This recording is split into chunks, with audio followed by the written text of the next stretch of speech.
The Boruto TBV VORTEX Chapter 5 leaks dropped last night.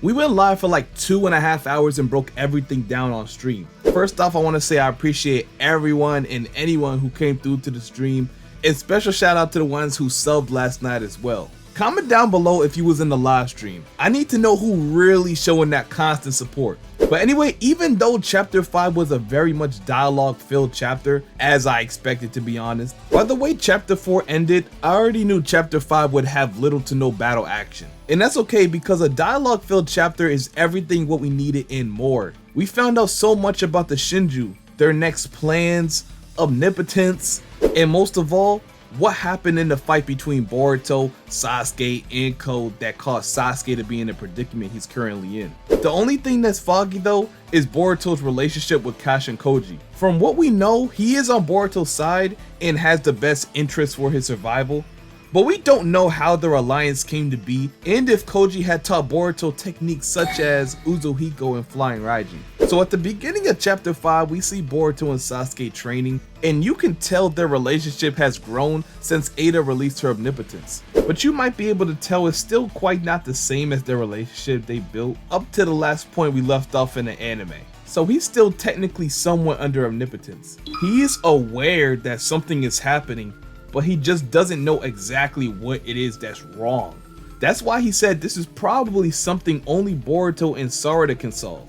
But yet he still tried to protect Boruto against Code and entrusted him the well-being of Sarada. He chose to trust Boruto based on what his feelings were telling him, as well as him just simply trusting the words of his daughter. So with that being said, let's fast forward a bit further into the chapter. Oh, and if you want to see the full chapter for yourself, click the link on the top right of the screen. That was the live stream from last night where we reacted to the entire chapter and with the English translations later on too. I'll also leave the link in the description below just in case. But further on in the chapter, AMADO was talking with Sumire and she was explaining how Boruto just came back after 3 years to protect the hidden leaf from Code's ambush. AMADO then starts to explain that he added the data of Akabe to Kawaki's karma in hopes that he will engrave the karma to a new Delta clone, so AMADO can eventually get his daughter back. Whether Kawaki is still willing or cares to do this or not isn't the main point.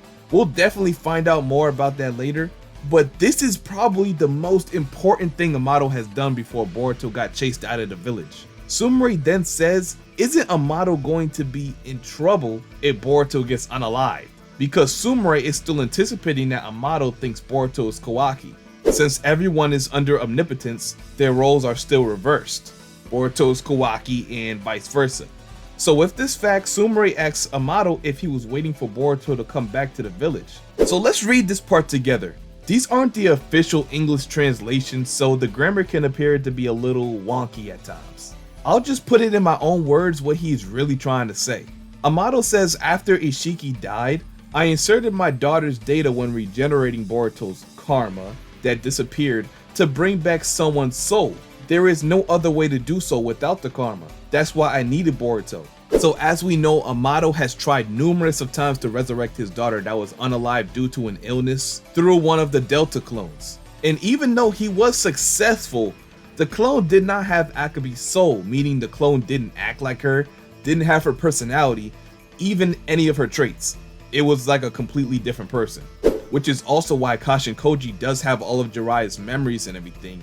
He looks like him, but acts nothing like him. It's an incomplete cloning. So when AMADO reinstated Kawaki's karma onto him, it was more like a selfish desire for AMADO to get his daughter back.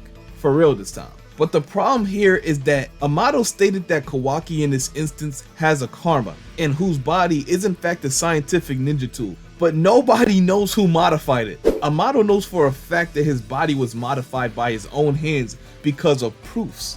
There are signs of his work in many places. For example, AMADO states it's similar to how an artist leaves proofs that the job is from them, like a signature at the bottom or a watermark.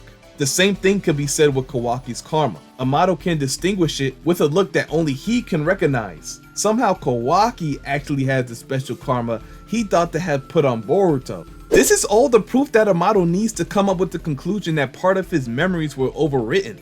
Being able to recognize that his memories were compromised by himself so easily like that is an amazing feat from AMADO. He stated as a scientist, memories hold little weight. There is nothing that beats actual proof. AMADO, I mean, he might have just saved Boruto because Sai was also listening in on his conversation. I guess they still don't 100% trust AMADO yet, so they still have him under surveillance. But Sai then reported AMADO's discoveries to Shikamaru. Now, if Shikamaru chooses to heed AMADO's discoveries, this means they would have no problem collaborating with Boruto, like Sarada suggested, even going as far as to let him stay in the village, hopefully. So now boom, Omnipotence is reversed. Partly though, because even though they know Boruto is really the 7th son, in their minds, Kawaki is still in the place of every Boruto memory, and vice versa. So my question is, are they happy with this? Is this going to be it? I mean, to be honest, Omnipotence doesn't have to necessarily be fully reversed. As long as they recognize their minds as being compromised, that's good enough, I suppose.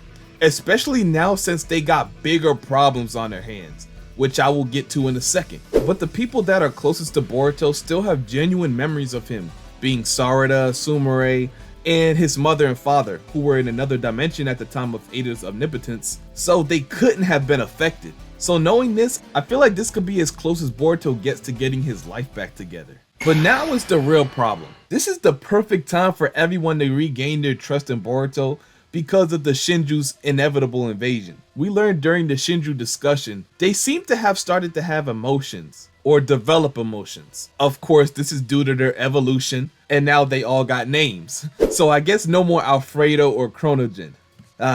Yes, it is a sad day today. It is a sad day. But if it means I won't have to hear y'all call him Alfredo anymore, a win is a win in my book. But JURA, who is the Jigen / Ishiki looking claw grind, states that the feeling is proof of her sensitivity growing. Well, they said sensitivity in the raw English translation, but I think the official translation is gonna say awareness. So Mitsuri, who is the Moegi clone, has evolved her awareness to a point to where she feels emotions and can feel the emotions of others now. And you'll see in a second that goes for all the other claw grinds as well. This new evolution in their consciousness has given them a new goal, and this new goal revolves around strong emotion. JURA states that their purpose of eating Boruto and Kawaki as an Otsutsuki and evolving doesn't change. However, because of their emotions, they instinctually want to go after their own target, which is the title of the chapter. So you see how that works out. JURA says he can't explain the feeling, but besides of what they're destined to do, of course to devour Boruto and Kawaki, he has the personal desire to eat Naruto. They want to evolve in a different way. Their new instinct is changing them. So they all share who their emotional instinct is telling them to eat, and now they all have a specific target. Mitsuri wants to eat Konohamaru, Hidari wants to eat Sarada, and Bucky wants to eat Eida. All I have to say to him is good luck.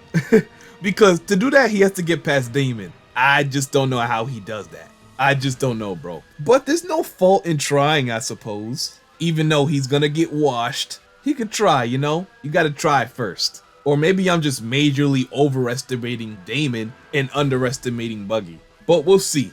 I feel the same way about JURA too, because currently Naruto is still in Kawaki's timeless dimension. I mean, originally I did say to get in Kawaki's timeless dimension, you would have to try and steal his dojutsu and then go there personally. However, that didn't fit Boruto's character enough to do something so gruesome. But with JURA, it's a different story. And with Kawaki being able to easily be caught off guard by a regular claw grind, I actually worry for him a bit, not gonna lie. Especially if it is a surprise attack.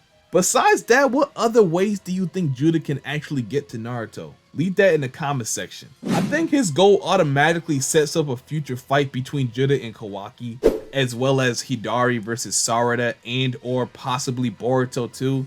I got Buggy fighting Damon, and Mitsuri fighting Shikadai, Inogen, and Chocho. And now that Boruto is trusted in the village, it gives Konoha another big hitter. And I put a huge emphasis on hitter.